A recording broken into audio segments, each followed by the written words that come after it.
प्रसंग हम चर्चा कर रहे हैं। तो ये है कि शौनक आदि ऋषि सुत गोस्वामी से प्रश्न कर रहे हैं। तो प्रथम अध्याय में 6 प्रश्न करते हैं। 6 में से 3 तक हम पहुँचे हैं ना। पहला प्रश्न मैंने बोला था कि जो मनुष्य समाज के लिए कल्याणकारी है वो हमें बताइए। और दूसरा प्रश्न था कि जो सभी शास्त्रों का निचोड़ है सरल भाषा में वो बताइए। और तीसरा उन्होंने पूछा था कि भगवान देवकी और वसुदेव के माध्यम से इस जगत में प्रकट होते हैं, तो प्रकट होने के बाद उन्होंने कौन कौन सी लीलाएं की और क्यों वो प्रकट होते हैं, है ना। तो 3 प्रश्न तक हम पहुँचे थे। तो इसके बाद फिर वो स्वतः ही भगवान का गुणगान करना शुरू करते हैं, है ना। तो पिछले हमने कौन सा श्लोक डिस्कस किया था, किसकी महिमा डिस्कस की थी, कौन कौन भक्त थे पिछली क्लास में? तो क्या चर्चा किया था हमने?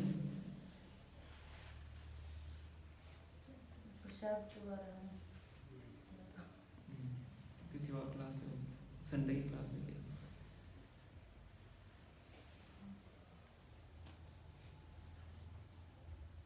किसी को याद नहीं? अगर याद नहीं आता मतलब उसको मनन नहीं किया, मनन नहीं किया तो मतलब उसको अप्लाई भी नहीं किया, है ना। तो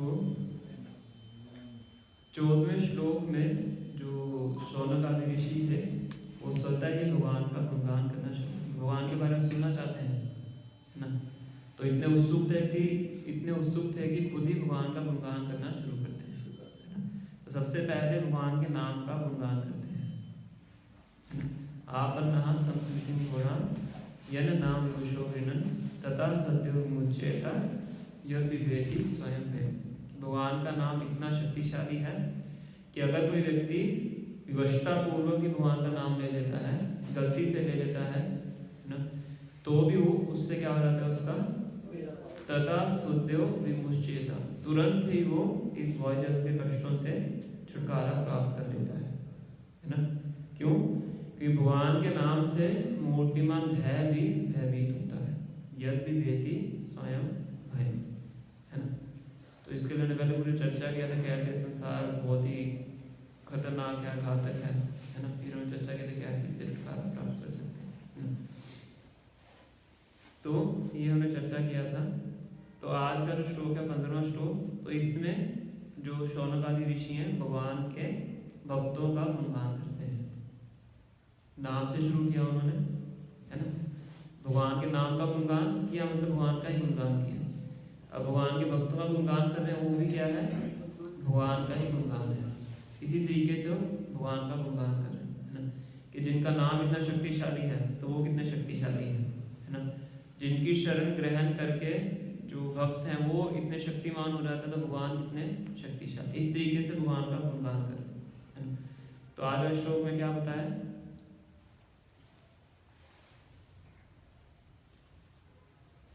हे सुत गोस्वामी, जिन महान ऋषियों ने पूर्ण रूप से भगवान के चरण कमलों की शरण ग्रहण कर ली है, वे अपने संपर्क में आने वालों को तुरंत पवित्र कर देते हैं, जबकि गंगा जल दीर्घ काल तक उपयोग करने के बाद ही पवित्र कर पाता है ना।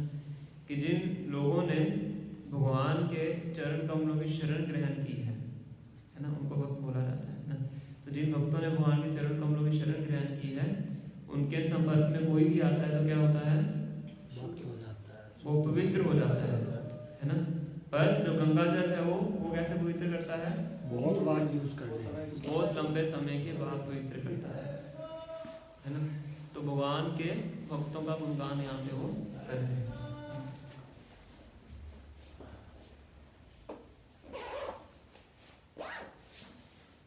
तो 2 यहाँ पे वर्ड यूज किया गया, संपर्क, भगवान के भक्तों के संपर्क में आने से, है ना। संपर्क में आने का मतलब क्या है,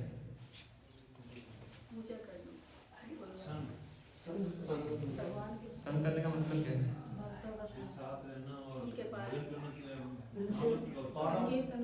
एक एक हाथ खड़ा करके बोलिए,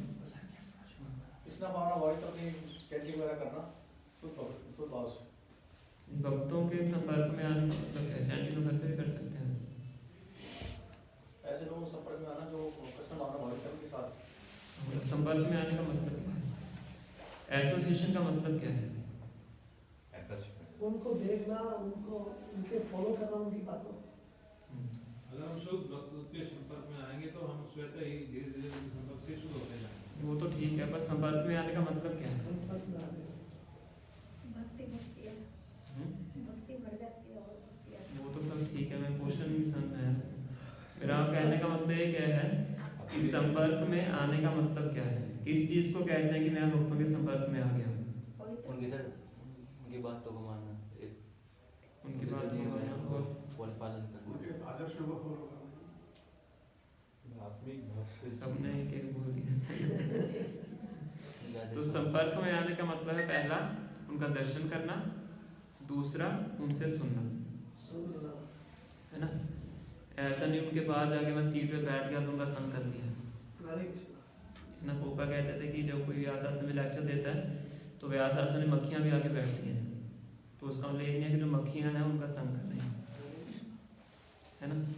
तो पास में आना उसको संग करना नहीं बोलते हैं। संग करने का सबसे महत्वपूर्ण अंग क्या है? उनसे सुनना, वो भक्तों का संग है, समझे? है ना? और दूसरा उनका दर्शन करना, इसको कहते हैं संपर्क में आना, है ना? तो इस प्रकार से अगर हम भक्तों के संपर्क में आते हैं तब हमारा क्या होता है? तुरंत ही शुद्धिकरण होता है, इमीडिएटली, है ना? तो गुरु की दो प्रकार से सेवा की जाती है जो शास्त्र में बताते हैं। एक है वाणी सेवा और एक है वपु सेवा। वपु सेवा होती है उनके शरीर की सेवा करना, है ना? जैसे चरणों का प्रक्षालन करना, चरण धोना, मसाज करना, यो उनकी बॉडी की कोई भी नीड्स है उसको पूरा करना, ना उसको होता है वपु सेवा। वपु मतलब शरीर, है ना? जब गोपाल जी के शिष्य किया करते थे, मसाज किया करते थे और उनको उनके लिए कुकिंग करते थे और अन्य अन्य चीज़ें करते थे, वो होती है वपु सेवा। और एक होती है वाणी सेवा। वाणी सेवा मतलब उनकी वाणी को सुनना और जीवन में उतारना, उसको बोलते हैं वाणी सेवा। तो वपु सेवा और वाणी सेवा में से जो वाणी सेवा है वो ज़्यादा महत्वपूर्ण है ना? वपु संग मतलब उनके शरीर का संग करना, वाणी संग मतलब उनकी वाणी का संग करना। तो गोपा कहते थे कि मेरी पूरे जीवन में अपने गुरु महाराज से कुल मिला के 9-10 बार भेंट हुई होगी। कितने बार? 9-10 बार। पर कहते हैं वाणी के रूप में हमेशा उनका 24 घंटे संग करता हूँ, कि जो उन्होंने आदेश दिए थे उनको पूरी तरह से समर्पित है ना? इसलिए वाणी संग ज़्यादा इम्पोर्टेंट है, वाणी सेवा ज़्यादा इम्पोर्टेंट है। हो सकता है जो गुरु हैं व्यक्तिगत रूप से हमेशा हमारे साथ ना रहें, वो तो अपना भ्रमण करेंगे, प्रचार करेंगे, है ना? पर जो उनकी वाणी है वो हमेशा हमारे साथ रहती है ना? तो ये दो तरीके से हम उनका संपर्क करते हैं ना। शरीर संग मतलब उनका दर्शन करना, पूजा अर्चना करना, उनका बॉडी नीड्स को पूरा करना, और दूसरा है उनकी वाणी को सुनना। तो इस प्रकार से अगर कोई किसी महान भक्त का संग करता है तो तुरंत ही उसका शुद्धिकरण होता है। और गंगा जल में स्नान करने से बहुत लंबे समय के बाद शुद्धिकरण होता है ना? पहले तो आपको नियमित रूप से स्नान करना पड़ेगा, रेगुलरली करना पड़ेगा और लंबे समय तक करना पड़ेगा, उसके बाद जाके आपका शुद्धिकरण होगा, है ना? और शुद्धिकरण भी कैसा होता है? उससे हमारे हृदय में जो वासनाएं हैं वो खत्म नहीं होती। मान लो पहले आपने बहुत पाप किए हैं, पिछले जीवन में बहुत पाप, इस जीवन में मतलब पिछले समय में बहुत पाप किए हैं, तो अगर आप नियमित रूप से गंगा में स्नान करेंगे लंबे समय तक तो पापों के कर्मों से छुटकारा प्राप्त हो जाएगा। पर हृदय में जो पाप करने की वासना है वो नहीं रहेगी,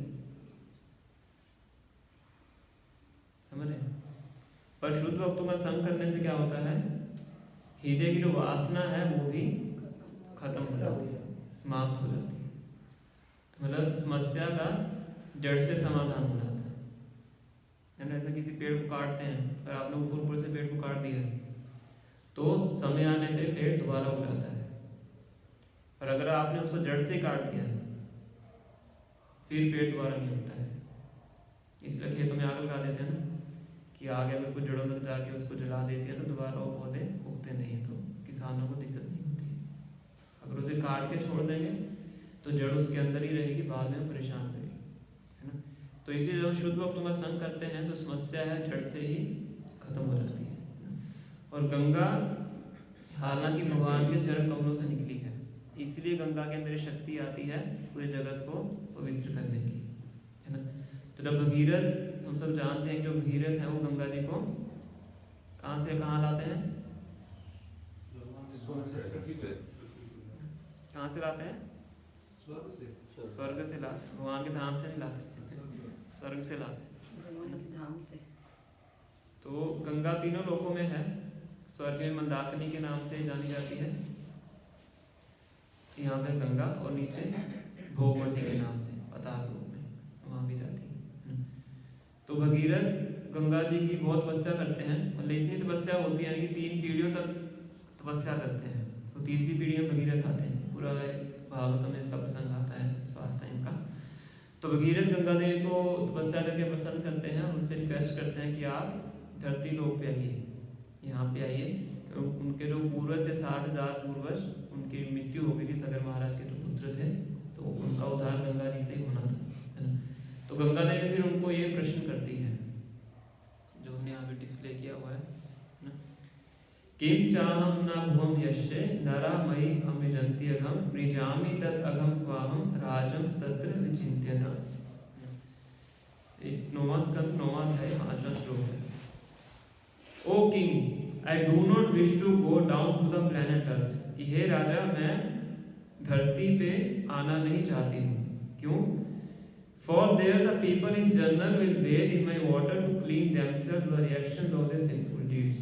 क्योंकि धरती पे मैं आऊँगी तो साधारण लोग क्या करेंगे, अपने पापों को धोने के लिए मुझ में नहाएंगे, है ना। भक्ति प्राप्त करने के लिए नहीं नहाएंगे, किसने नहाएंगे, पापों को धोने के लिए, है ना। ऐसे विम पाउडर होता है ना, गंदगी साफ करने के। When all these sinful reactions accumulate in me, how shall I become free from them? तो जब ये सारे पाप कर्म मेरे अंदर एकत्रित हो जाएंगे तो मैं अपने आप को शुद्ध कैसे करूँ? समझ रहे गंगा की क्या चिंता है ना, कि लोग आएंगे अपने पाप कर्म यहाँ पे धोके जाएंगे, तो मैं अपने आप को शुद्ध कैसे करूँ? You must consider this very carefully।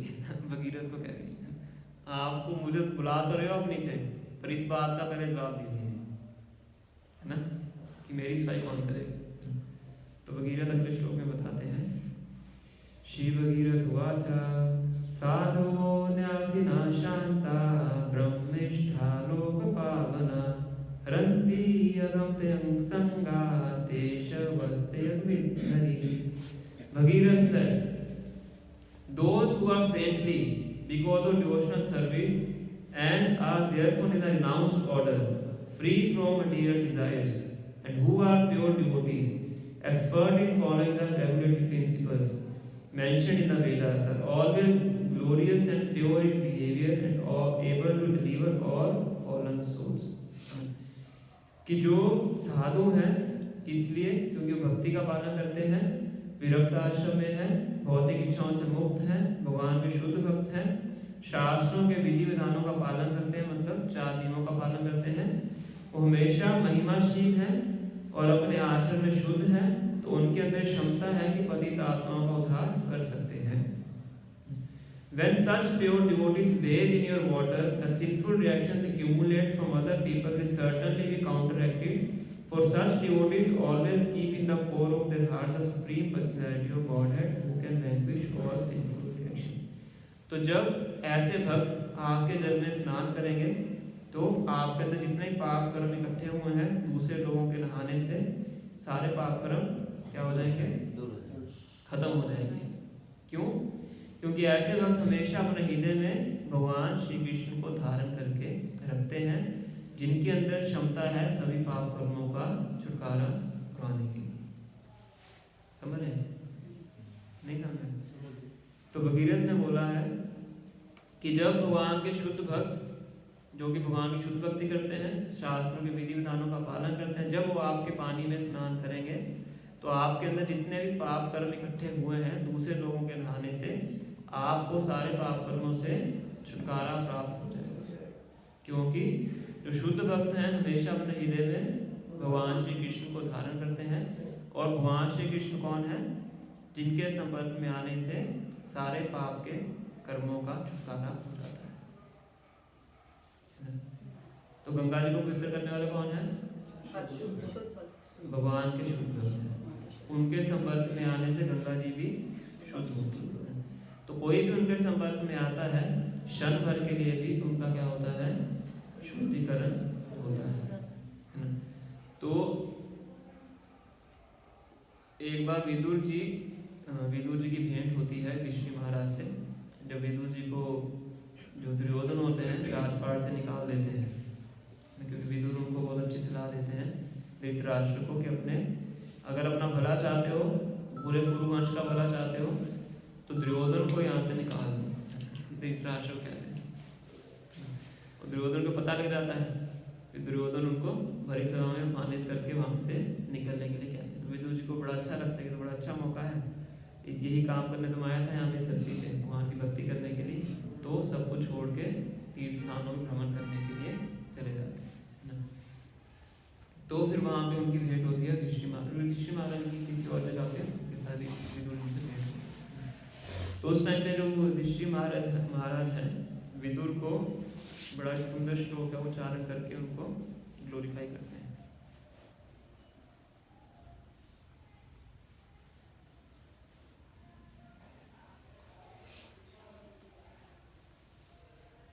कहते हैं तीर्थी कुर्वन्ति तीर्थानि स्वान्ता सेन गदाभेद,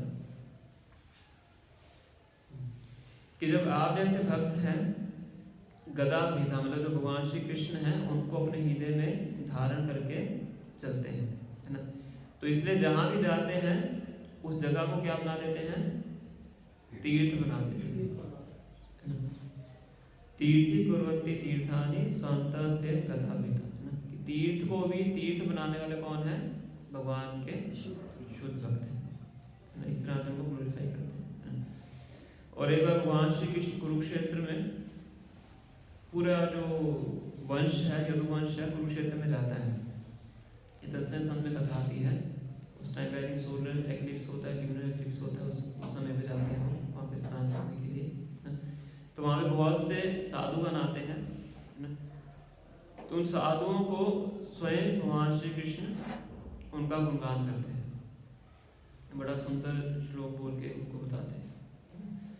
तो कहते हैं यस्यात्म बुद्धि गुणपेति धातुके स्वधि कलत्रादिषु भौम इज्जति नातीर्थ बुद्धि सलिलेन कदिचित् जनेषु विज्ञेषु साएव गोखरा। तो कहते हैं गधा और गाय कौन है? कौन? गधा और गाय कौन है ना। उसकी 3 सिम्टम बताते हैं। कहते हैं यस्य आत्म बुद्धि कुणपेति धातुके, कि जो व्यक्ति इन 3 धातुओं से बने हुए शरीर को स्वयं समझता है मैं कौन हूँ, इन 3 धातुओं से बना हुआ शरीर हूँ। हमारा शरीर कौन सी 3 धातुओं से बना है? वो तो 5 है। धातु की बात की जाए बाइल, म्यूकस एंड एयर। कफ विद वायु बोलते हैं ना आयुर्वेद के अंदर। कफ पित्त और वायु, वात या वायु इस तरह से बोलते हैं। बाइल, म्यूकस एंड एयर इस तरह से बोलते हैं ना। तो 3 धातु बोलते हैं। यस्य आत्म बुद्धि गुणपे त्रिधातु के, कि जो ये समझता है कि 3 धातुओं से बना हुआ शरीर है वही मेरी आइडेंटिटी है। मैं क्या हूँ? केवल ये शरीर ही हूँ और इसी आधार में पूरा जीवन जीता है। कौन है ये? जनेषु अभिज्ञेषु साएव गोखरा, गाय और गधा जानवर है ना। दूसरा यस्यात्म बुद्धि गुणपेति धातु के स्वधि कलत्रादिषु भौम इज्जति। स्वधि जो मेरे रिश्तेदार हैं, कलत्रा मतलब पत्नी, कलत्रादिषु, पत्नी आदि और रिश्तेदार वो सब कौन है? मेरे हैं ना। यस्य आत्मबुद्धि कुनपेति धातु के स्वधि कलत्रादिषु भोम इत्यदि। और जिस जगह में मेरा जन्म हुआ है, कहाँ पे जन्म हुआ है? आपका जन्म कहाँ हुआ है? मेरा तो यही हुआ, धरती लोक में। रेवाड़ी में हुआ है। जी। और जो ये समझता है कि जिस जगह में मेरा जन्म हुआ जगह क्या है? पुण्य है, पूजनीय है। स्वधि कलत्रादिषु भोम इत्यदि, इत्य मतलब पूजनीय है, मतलब बहुत इंपॉर्टेंट प्लेस है क्योंकि मैंने यहाँ पे जन्म लिया है। है ना? फिर लोग ग्लोरीफाई करते हैं ना, मैं वहाँ का रहने वाला हूँ, है ना, वहाँ की ये महिमा है ना, यहाँ तो जब ऐसे काम होता है, ये है, ऐसे है, वो ऐसे है। क्यों ग्लोरीफाई कर रहा है? मैं पैदा हुआ मैंने यहाँ पे जन्म लिया है, अपने आप को इस जगह से आइडेंटिफाई करता है। ब्रजवासी तो सभी करते हैं। ब्रजवासी तो सभी करते हैं। हाँ, तो सुनिए सुनिए, क्लास के बीच में बोलना नहीं, जब बोलना रहे तभी बोलना है, पूरी क्लास डिस्टर्ब होती है। तो स्वधि कलित्रादिषु भोम इत्यदि, है ना। तो इस प्रकार से अपने संबंधियों को अपना मानता है ना। पत्नी मेरी है ना, मेरी पत्नी है इसलिए पूजनीय है, मेरे बच्चे हैं इसलिए महान है, मेरा यहाँ पे जन्म हुआ है इसलिए महान है ना। तो वो क्या है? क्या है वो? गाय और गधा, गोखर है ना। जनेषु विज्ञेषु साय, ये तीनों के साथ ऐसे ऐसे लगेगा, साय गोखर है ना। यत तीर्थ बुद्धि सलिले न करिए, जो तीर्थ स्थान में जाता है केवल स्नान करने के लिए। यत तीर्थ बुद्धि, तीर्थ की बुद्धि है, सलिले मतलब नदी में स्नान करने। यहाँ से जाएंगे तो हरिद्वार में केवल स्नान करने, स्नान किया और काम खत्म, फिर जाएंगे हम गोलगप्पे की रेडी पे। नहीं, स्नान करके फिर हम तो मसूरी चले जाते थे, तो उसका फल नहीं मिलेगा। जो बात हो रही है उसको सुन लेना, यही तो बोला मैंने आपको, ये केवल बोलता रहेगा कि इसके बीच में पूरा डिस्टर्बेंस हो रहेगा। क्या बताया था? गोलगप्पे की रेडी। नाम तीर्थ बुद्धि सलिले ना करीजिए, है ना। जो तीर्थ का मतलब क्या उसके लिए? बस जाना, हाथ लगा के वापस आ गए, भाग भाग के गए, दर्शन करके वापस आ गए। वो आके कहते हैं देखो जी मैं सुबह निकला, फिर 5 लोगों को सुनाएगा कि इतने बजे निकला, देखो दर्शन करके वापस आ गया, कितना महान व्यक्ति हूँ, है ना। हरिद्वार गया, डुबकी लगा के वापस आ गया। जो तीर्थ को केवल यही मानता है कि बस नहाने की जगह है, अपना पाप कर्म धो के जल्दी से वापस आ जाओ, तो क्या है? गाय और गधा। तीर्थ में जाके सबसे इम्पोर्टेंट कार्य होता है भगवान के शुद्ध भक्तों से सुनना, है ना, ये मेन कार्य है। तो जो भक्तों से नहीं सुनता है, जाके बस नहा के वापस आ जाता है, वो क्या है? गाय और गधा, है ना। तो जो भक्तों को अपना नहीं मानता है, शरीर को अपना मानता है, अपने संबंधियों को अपना मानता है, अपनी बर्थ प्लेस को पूजनीय समझता है ना, और तीर्थ स्थान में वो जाके नहा के, नदियों को नहा के वापस आ जाता है, भक्त सुनता नहीं हो, क्या है? जनेषु, ऐसे जन के, अभिज्ञेषु, उनको ज्ञान नहीं है, साय गो खर। ये कौन कह रहा है? किसने बोला श्लोक? ये उसने भगवान ने बोला। भगवान ने बोला है ना, ध्यान से सुनना। कुरुक्षेत्र में भगवान साधुओं को ग्लोरीफाई करते हुए कह रहे हैं, है ना, कि साधु जनों के तीर्थ में आने से वो तीर्थ बनता है वैसे, है ना। तो ऐसे साधुओं के संपर्क में जब कोई व्यक्ति आता है ना, किस तरह से संपर्क में आता है? सुनने से और दर्शन करने से, तब उसका तुरंत ही शुद्धिकरण होता है ना। इसलिए अगर साधुओं से मिले, साधुओं से मिलने का मौका मिले तो उनसे सुनना चाहिए, तो ये उनका संग करने के समान है। क्लियर है ना?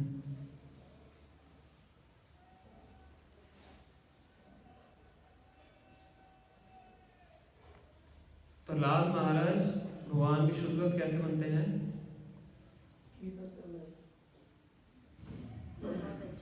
उन्हें अपनी माँ से भगवान की कथाएं सुनी। थोड़ा सा पास में है। प्रहलाद महाराज नारद मुनि जो उनको शिक्षा देते हैं, कब सुनते हैं वो? जब गर्भ में होते हैं। जब गर्भ में होते हैं। तो नारद मुनि क्यादू को भागवतम सुनाते हैं, है ना। क्यादू के पेट में होते हैं प्रहलाद महाराज, पर क्यादू सो जाती है ना। तो हम क्लास में सोते हैं तो क्या होता है ना, तो क्यादू सो जाती है और गर्भ में प्रहलाद महाराज सुनते हैं ना। तो सुनने से क्या बन जाते हो? महाभागवत। साधारण भक्त भी नहीं, महाजन है। प्रहलाद हो जन को भीष्म, बलि भैया सखी में। केवल नारद मुनि जैसे भक्त से सुनने से, सुना भी कैसे? गर्भ में, एम्ब्रियो की फॉर्म में, है ना। और क्यादू सो जाते हैं उनकी, इसलिए उनको ये स्थिति प्राप्त नहीं होती। समझ रहे? अगर क्लास में हम सो जाएंगे फिर वो फल प्राप्त नहीं होगा। समझ रहे? तो जो भगवान की कथा है उसका इतना प्रभाव है शुद्ध भक्त के संग का। साधु संग सर्वशास्त्र है, लव मात्र साधु संग सर्व सिद्धि हो, है ना। प्रहलाद महाराज ने कितना संग किया है? थोड़ा संग किया है। वो भी कैसी अवस्था में? गर्भ के अंदर तो बच्चा बहुत कष्टदायक स्थिति में होता है ना। उसी प्रकार से उनको भगवान के महाभागवत बनते हैं। पहले से भी उन्होंने भक्ति की होती है अपने जन्म में, और नारद मुनि सुन के वो इस तरह से श्रीमद् भागवत का स्वागत करते हैं। तो इस तरह से इसमें शौनक आदि ऋषि भगवान के शुद्ध भक्तों का गुणगान कर रहे हैं कि जो लोग भगवान के शुद्ध भक्तों की शरण ग्रहण करते हैं, उनका दर्शन करने से, उनके सुनने से हमारा क्या होता है? तुरंत ही शुद्धिकरण हो जाता है। तो शीला प्रभुपाद जब एक बार रशिया में जाते हैं, प्रभुपाद जी की बहुत इच्छा थी कि रशिया में प्रचार करना चाहते थे, पर रशिया उस समय पे कम्युनिस्ट कंट्री था। तो जो कम्युनिस्ट कंट्री होते हैं वो तो धर्म के बिल्कुल खिलाफ होते हैं, आयरन कर्टन उसको बोलते हैं। तो वहाँ पे चर्च के बाहर भी सिक्योरिटी गार्ड खड़े रहते थे, बहुत ज़्यादा वो धर्म को इस तरह से करते थे। तो वहाँ पे कोई प्रोफेसर थे, तो उनसे मिलने के लिए प्रभुपाद 3 दिन का उनको टूरिस्ट वीज़ा प्राप्त होता है, प्रोफेसर कोटोस्की। सिर्फ 3 दिन के लिए आप रह सकते हैं वहाँ पे, और वो भी कैसे? पूरी निगरानी के अंदर। एक होटल के अंदर रुकेंगे और उनका ही गवर्नमेंट का कोई व्हीकल आएगा, उनको लेके जाएगा, वही उनको लाके छोड़ेगा, इस तरह पूरी निगरानी के अंदर उनको रहना पड़ा। तो अपने एक डिसाइपल के साथ जाते हैं प्रभुपाद, श्याम सुंदर प्रभु थे। तो वहाँ पे वो नॉन वेजिटेबल होता है वहाँ, तो वेज प्राप्त करने के लिए बहुत दूर उनको जाना पड़ा ढूंढने के लिए। तो एक स्टोर मिला जहाँ पे थोड़े चावल उनको मिले, तो वहाँ पे लाइन में खड़े हुए थे। तो वहाँ पे 2 रशियन उनके पास आते हैं, अधिक एक इंडियन थे, एक रशियन थे, ऐसा कुछ था। तो देखते हैं कि फॉरेन के व्यक्ति हैं, बड़े लंबे से वो, और ये धोती कुर्ता पहना हुआ है, तिलक लगाया हुआ है, तो लगा कि ये तो कोई भगवान को मानने वाले व्यक्ति हैं। तो उनके पास जाते हैं, जिज्ञासा करते हैं, तो उनको बताते हैं कि ऐसे ऐसे हमारे स्वामी जी आए हुए हैं, तो आप उनसे जाके मिलिए, है ना। तो दोनों जाते हैं, उनको प्रभुपाद जी से मिलवा देते हैं, है ना। तो उनमें से एक और बहुत ज़्यादा जिज्ञासु होते हैं, तो प्रभुपाद उनको 2-3 दिन के अंदर ही सब कुछ सिखा देते हैं सारी फिलॉसफी समझा देते हैं, कुकिंग करना भी सिखा देते हैं, कीर्तन करना सब सिखा देते हैं, और फिर ये सिखा के चले जाते हैं। प्रीचिंग क्या होती है, प्रीचिंग क्यों करनी चाहिए, वो सब उनको पूरा 3 दिन में सब जो हमारे सिद्धांत है वो समझा के वहाँ से चले जाते हैं। अब जाके वापस वहाँ नहीं पाएंगे, एक बार तो गवर्नमेंट अलाउ करके बार बार तो अलाउ करेगी, है ना। फिर वो अपना वही खुद ही अकेले ही प्रैक्टिस करना शुरू करते हैं। जब करना शुरू कर देते हैं, सब चीज़ें पालना करते हैं, है ना। फिर उनकी लेटर के थ्रू दीक्षा भी हो जाती है, ऑनलाइन दीक्षा पत्र के थ्रू उनका नाम भी पड़ जाता है, अनंत शांति प्रभु उनका नाम इस तरह से पड़ता है ना। फिर वो अकेले ही रशिया में रह के प्रचार शुरू करते हैं। फिर उनके लिए शादी करने के लिए प्रभुपाद एक माता जी को भेजते हैं फ्रांस से, उनकी मदद कीजिए जाके शादी करके प्रचार करने। तो वो अकेले ही बहुत अच्छे तरीके से रशिया में प्रचार करते हैं, बहुत संघर्ष भी करना पड़ता है कम्युनिस्ट कंट्री का, है ना। तो आज हम देखते हैं कितना अच्छा रशिया में प्रचार है, जो आए भी थे यहाँ पे आपने देखा रशिया से। तो इस तरह शुद्ध भक्त के संबंध में कोई भी आता है तुरंत उसका शुद्धिकरण हो जाता है। और जब शुद्धिकरण होता है तो वो भगवान की भक्ति को स्वीकार करता है ना। इस तरीके से शौनक आदि ऋषि हैं भगवान के भक्तों का गुणगान कर रहे हैं, है ना। फिर आगे जो ऋषि हैं आगे बताते हैं नेक्स्ट श्लोक में,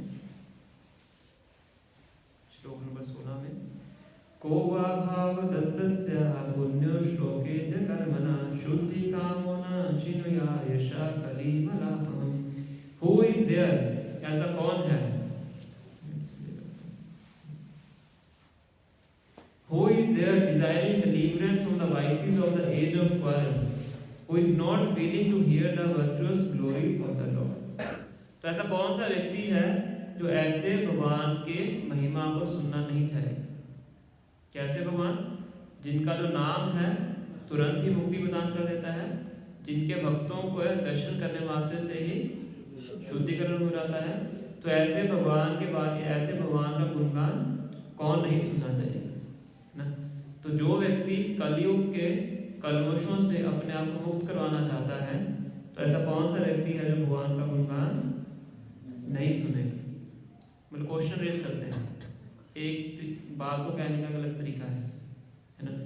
मतलब कि जो इस कलयुग के दुष्प्रभावों से मुक्ति प्राप्त करना चाहता है उसको भगवान का गुणगान सुनना चाहिए, कहने का ये मतलब है ना। कलयुग का क्या दूषीकरण है, अशांति, क्या है कलयुग के अंदर, अशांति है और झगड़ा है, द्वेष और प्रिटेंशन है, दिखावा है और आलस है और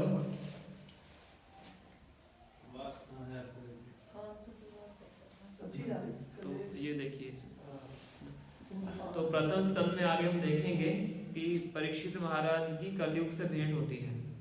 द्वापर युग के अंत में जब कलयुग शुरू होने वाला होता है तो परीक्षित महाराज देखते हैं एक जगह पे ये बैल है जिसकी 3 टांगें टूटी हुई है।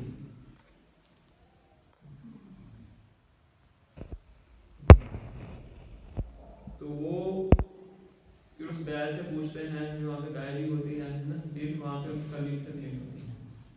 तो वो लंबा पास से मतलब कलयुग को उसको तलवार निकाल के मारने वाले होते हैं, है ना। फिर ऐसे बातचीत होती है, तो कलयुग को तो आना ही है, द्वापर युग के बाद उसको तो रोक नहीं सकते, भगवान का बनाया हुआ नियम है ना।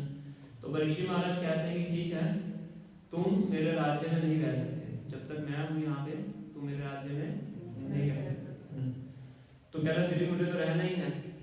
तो क्या ठीक है, मैं 4 चीजें देता हूँ, 4 जगह देता हूँ जहाँ पे तुम रह सकते हो। कौन सी 4 जगह है वो, मदपान, जहाँ पे मदिरा का पान होता है, मीट, जहाँ पे मीट ईटिंग होता है, जुआ खेला जाता है जहाँ पे जुआ खेला जाता है और स्त्री गमन होता है। जहाँ पे अवैध स्त्री संग होता है, illicit sex, gambling, intoxication and meat eating।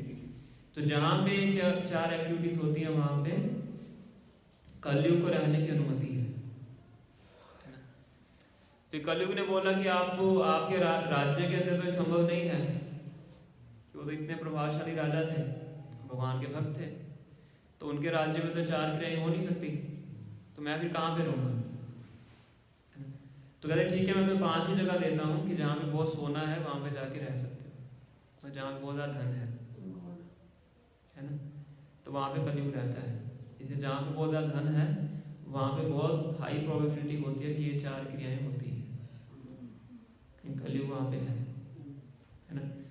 तो ये आप देख सकते हैं यहाँ पे कलयुग में ये सारी चीज़ें क्या हैं, बहुत ही ज़्यादा प्रचलित है ना। और आजकल गवर्नमेंट की तरफ से बहुत ज़्यादा क्या कहेंगे बढ़ावा इन चीज़ों को दिया जा रहा है, फैसिलिटी है ना। सिगरेट की डिब्बी आती है, उस पर क्या लिखा होता है, धूम्रपान सेहत के लिए हानिकारक है, स्मोकिंग किल्स, है ना। पहले क्या लिखा होता है, smoking is injurious to health, अब तो सीधा ही लिखा होता है स्मोकिंग किल्स, है ना। तो अगर बनाने वाला व्यक्ति लिख रहा है स्मोकिंग किल्स, तो बना क्यों रहा है, क्योंकि लोगों की डिमांड है। ये डिमांड है तो ना बनाए। और छोटा बच्चा ही मदर फादर से डिमांड करता है मुझे चॉकलेट चाहिए, तो इतना ही मदर फादर को चॉकलेट देनी चाहिए। पीने वालों को पता होता है फिर भी पीते हैं वो। कंपनियां क्यों बना रही हैं, वो तो अपने है ना। और और ये दोगलापन है। एक जगह तो लिख रही है स्मोकिंग की गेन मनी ऊपर से उसको मास प्रोडक्शन हो रहा है ना। और गवर्नमेंट का ही रूल है कि आपको लिखना है स्मोकिंग की। अगर आप ये रूल दे रहे हैं तो आप ये रूल भी दे दीजिए कि इसको बंद करें, टैक्स आ रहा है। समझ। तो ये क्या है, हिपोक्रेसी है। तो गवर्नमेंट की तरफ से इस चीज़ों क्या किया जा रहा है, बढ़ावा दिया जा रहा है। कोविड में शराब की दुकानें खोल दी गई थी बाकी जगहों को, भीड़ की जगहों को बंद कर दिया गया था, मंदी से बंद हो गए थे, है ना। पर लीकर शॉप्स वहाँ पे जाके ले सकते हो, ओपन करो। अभी तो 5 स्टार का खुल है ना। तो इस तरह से जो 4 चीज़ें हैं कलयुग के अंदर भरपूर मात्रा में हो रही है ना। इसलिए अशांति ये सब चीज़ें फैल रही है। अबॉर्शन के रेट देखिए कितने फैल रहे हैं, है ना। तो सबसे घिनौना पाप बताया गया है कि जब किसी बच्चे को पेड़ में मारा जाता है, शास्त्र में बताया गया है कि ऐसे व्यक्ति को जो इस तरह से करता है उसको कितने ही जन्मों तक सूर्य की रोशनी दिखाई नहीं पड़ती, मतलब उसको भी इसी प्रकार से गर्भ के अंदर मारा जाता है। सूर्य की रोशनी देख नहीं पाता, इतना इतना खतरनाक पाप है। और आजकल तो लोग बल्क में कर रहे हैं, हमें तो इंद्र दीप्ति चाहिए पर हमें जिम्मेवारी नहीं उठानी, है ना। सुसाइड देखिए, है ना। एक कॉलेज है इंजीनियरिंग का कॉलेज, तो वहाँ पे सारे सीलिंग फैन उन्होंने हॉस्टल्स में से उतार दिए और वॉल फैन लगा दिए। पता क्यों? बच्चे सुसाइड कर लेते हैं, है ना। जहाँ पे ये माना जाता है कि पूरे देश की क्रीम आ रही है पढ़ने के लिए, और वहाँ पे ऐसा होता है ना। स्ट्रेस है, डिप्रेशन है, सुसाइड्स हैं, अबॉर्शन है ना। कोई समझ दिखता नहीं है, डाइवोर्स रेट्स बढ़ते जा रहे हैं, कुछ महीनों में डाइवोर्स हो जाते हैं, कुछ दिनों में डाइवोर्स हो जाते हैं, है ना। क्योंकि जो क्वालिटीज़ हैं लोगों के अंदर वो खत्म होती जा रही है। पेशेंस, टॉलरेंस, है ना, सेंसिटिविटी, वो सब खत्म होता जा रहा है। ये सब किस लिए है? इन 4 नियमों को तोड़ने से। जब तक हम 4 नियमों का पालन नहीं करेंगे तब तक हम कभी भी शांत नहीं रह सकते।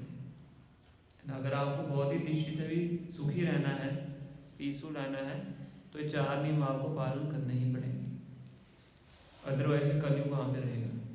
और जहाँ पे कलयुग रहेगा वहाँ पे क्या होगा? कलह होगा। इसलिए इसको बोलते हैं एज ऑफ क्वारल, लड़ाई झगड़े का युग है ना।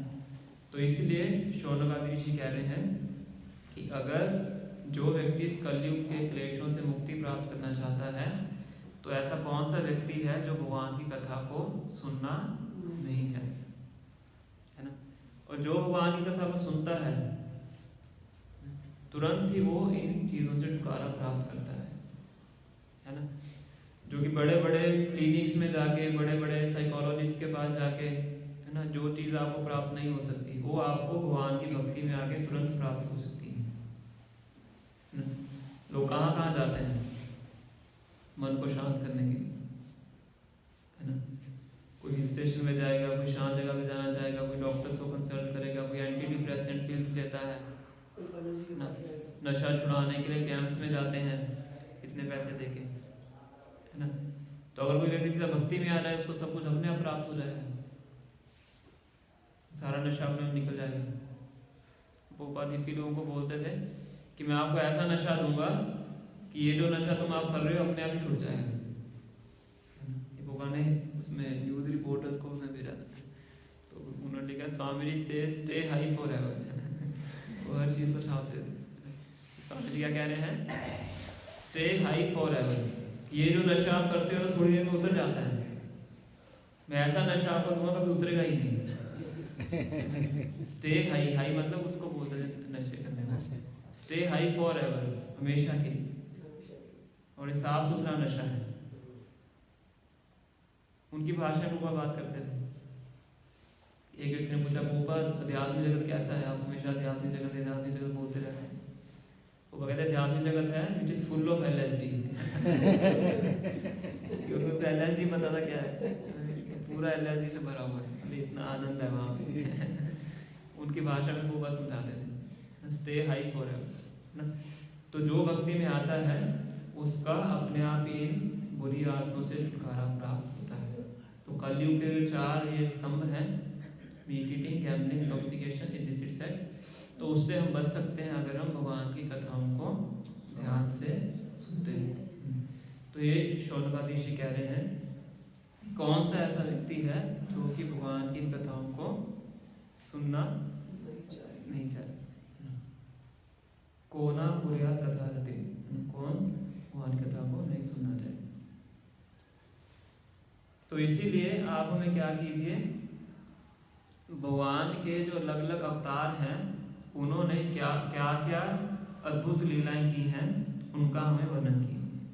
क्या क्या एडवेंचर्स किए हैं भगवान के अलग अलग अवतारों ने। भगवान का तो पहले पूछ चुके हैं प्रश्न, अब क्या पूछ रहे हैं, भगवान के अलग अलग अवतारों ने क्या क्या एडवेंचर्स किए हैं, है ना, उनके बारे में बताइए। चौथा प्रश्न है ना, भगवान बहुत अद्भुत लीलाएं करते हैं। वामन देव आते हैं छोटे बौने बन के, फिर इतना साइज बढ़ा लेते हैं कि पूरा ब्रह्मांड 2 पाँव के अंदर ही पूरा मर्ज हो जाता है, कंप्लीट हो जाता है। नरसिंह देव आते हैं, आधे मनुष्य आधे सिंह, है ना, कितने देखा ही नहीं होगा ऐसा। फिर कूर्म अवतार लेके आते हैं भगवान, कछुए के रूप में आते हैं। तो इतना बड़ा पर्वत था मंदर पर्वत, जिसको इतने देवी देवताओं ने उठाने का प्रयास किया था, और नीचे उसके दबके चटनी बन गए थे, है ना। तो वो पर्वत कूर्म अवतार भगवान कूर्म की पीठ के ऊपर रख के उसको मथा जाता है।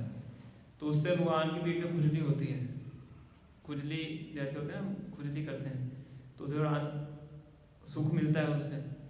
तो उससे सुख मिलता है तो भगवान को नींद आ जाती है।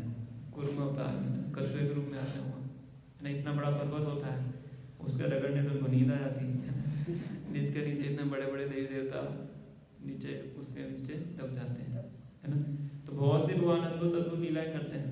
मत्स्य भगवान आते हैं, छोटी सी मछली होती हैं, सत्यवत मुनि पहले उनको अपने हाथ में उठाते हैं, हाथ में उठा के घड़े के अंदर डाल देते हैं, घड़े जितनी बड़ी हो जाती हैं, घड़े से निकाल के बड़े से और बड़े बर्तन में डालते हैं, उतनी बड़ी हो जाती हैं।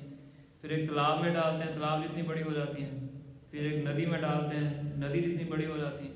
फिर समुद्र में डाल देते हैं, है ना, फिर और बड़ी हो जाती है ना। तो इस प्रकार से भगवान के अलग अलग अवतार अद्भुत लीलाएं कर। परशुराम आते हैं, 21 बार क्षत्रियों का पृथ्वी से वध कर देते हैं, है ना।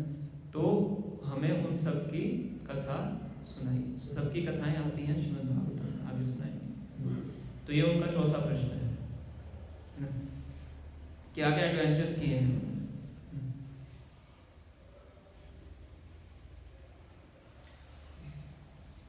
अवतार कथा शुभ है कि भगवान के, फिर अगला फिर यही प्रश्न करते हैं कि भगवान के जो अलग अलग अवतार हैं उनके बारे में बताइए।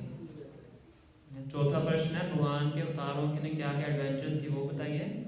पांचवा प्रश्न है कि भगवान के कौन से अलग अलग प्रकार के अवतार होते हैं। भगवान के अलग अलग अवतार होते हैं, युग अवतार होते हैं, लीला अवतार होते हैं, मनवंतर अवतार होते हैं, गुण अवतार होते हैं, है ना। उन सब के बारे में हमें, पुरुष अवतार हैं, उन सब के बारे में हमें अलग अलग तरीके से बताइए। तो इस प्रकार से 5 प्रश्न उन्होंने पूछे हैं। अभी टाइम ज़्यादा हो गया है, छठा क्वेश्चन हम फिर नेक्स्ट क्लास में डिस्कस करेंगे। तो आज हमने 14 से लेके 18 तक हमने श्लोकों पर चर्चा की। ठीक है, तो अगर किन्हीं और भी प्रश्न हैं